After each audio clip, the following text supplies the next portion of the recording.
He can only see those documents that you share with them. So if you have a co-op agent you're working with, you don't want to add them to your team, but if you're sending them as view only, they can see any document that you share with them.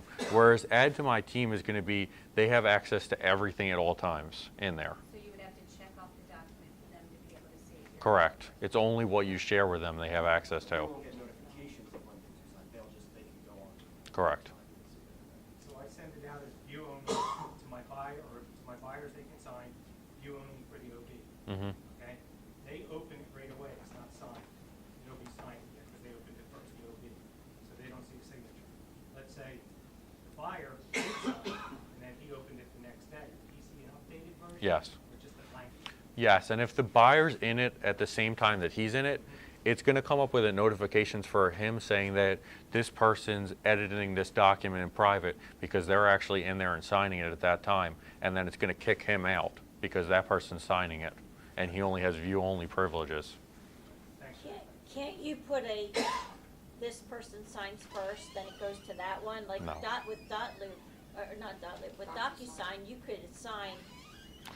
Unfortunately That's not, it's fine. just, it's going to be, it's shared with everybody at once, and then they sign it when they sign it, pretty much. Unless you share it with one person at a time. But you can't go back in and add signatures after somebody signed it.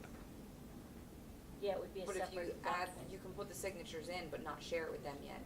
Problem to share it with one person, let them sign, then Correct. share it to the next person. But the question is going to be, why do you need to, really? Because if you're sharing it with everybody at once, it's going to go by the date the last person signed it for attorney review, things like that.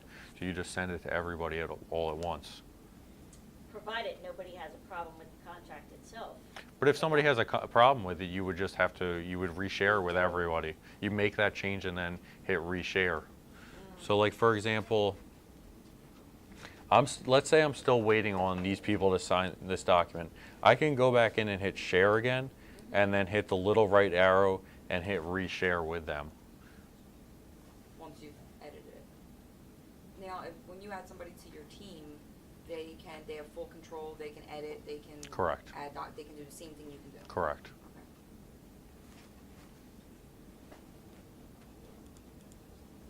Okay. I'll be quick happy with this one. Sam's listening to you. Questions It's the truth, I speak the truth. thus far? No?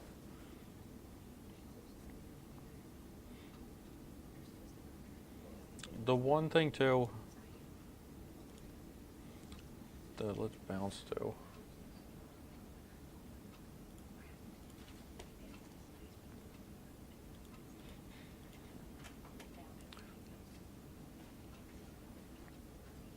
So this is going to be, let's say I'm setting up a property disclosure. This is where I'm saying about that I want them to have different privileges like that instead of view only or can sign. I'm going to hit share, and then I'm going to hit the button can fill and sign. So this way they can actually go through, fill out the property disclosure, and then save it back to you pretty much.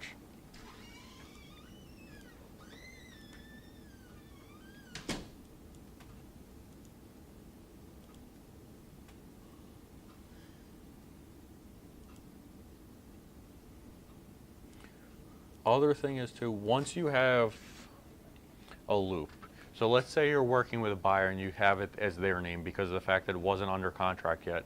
In order to change the loop name, what you're going to do is you're going to hit the name up the top, and then there's nothing that's going to show up here, but you can click that and change it to the property address.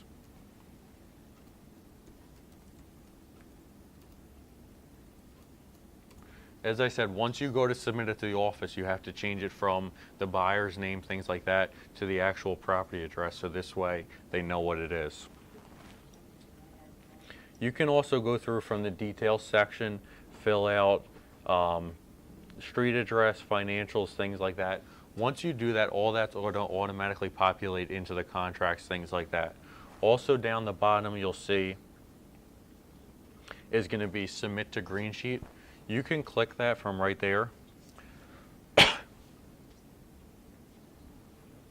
After you've put in this information, and it's going to pull over some of that information to the green sheet, so you're not going to have to fill out buyer's name, things like that, on the green sheet again.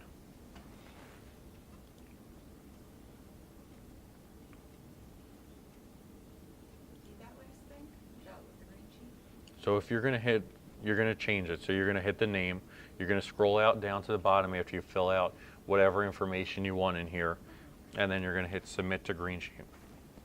Oh, and it'll actually put it into. It'll pull over property address and buyer's name. Okay. My answer is it necessary to fill out all that information? No. So once you submitted it to the green sheet, how do you pull it up when you're at it that loop? You go to the top of KW and pull it? Like, how do you find it once you submit it from there? Well, it's gonna pull, I don't know why it's not, usually what it'll do is it'll open a new tab and start the Green Sheet with that information in it. I think it's my computer right now, but it's just saying, please wait. So what that is, it'll usually happen is it'll open in a new tab.